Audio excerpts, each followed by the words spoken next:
This is what the Starbucks logo would look like from behind. This is her tail, and it is spread wide open. Now, it's important for you to understand that this design was intentional and kind of creepy, as you'll see throughout this video. In order to understand why Starbucks chose such an odd image to represent the company, we need to go back to the beginning.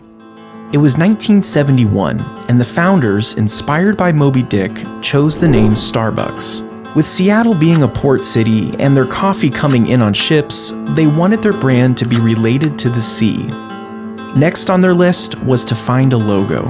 According to the company's website, while they were studying old marine books, a mysterious nautical figure called to them. They had discovered a 16th century depiction of a twin-tailed mermaid, later to be identified as a siren.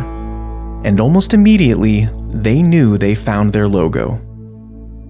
You might assume that they chose the siren because it looked like a mermaid and lived in the sea, but there's actually a deeper and darker reason behind their decision. You see, the siren has its own history that's sort of troubling, and the original founders knew this. In Greek mythology, the siren was first interpreted as a bird with a woman's head. Later, they were pictured as a woman with wings and bird feet.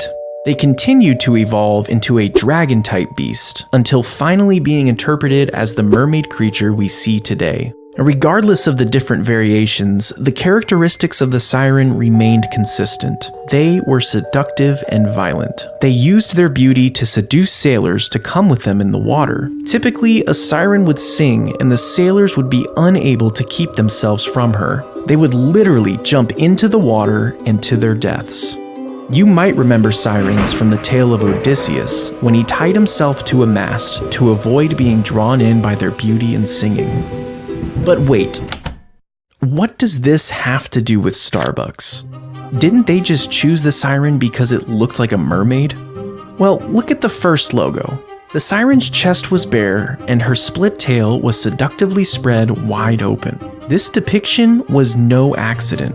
The owners expected people to see Starbucks, smell Starbucks, and desire Starbucks. Just like the sailors couldn't deny the seduction of the sirens, the founders of Starbucks wanted to make you unable to resist their coffee. And this isn't speculation.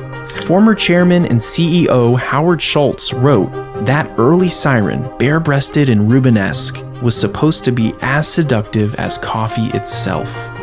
As the company started to grow, they ran into a problem. This seductive, bare-breasted creature was a little too risque when it was scaled up in size. By changing the artwork to make her more appropriate, Starbucks was able to put the image on their trucks without backlash. And over the next 20 years, the logo became even more tame.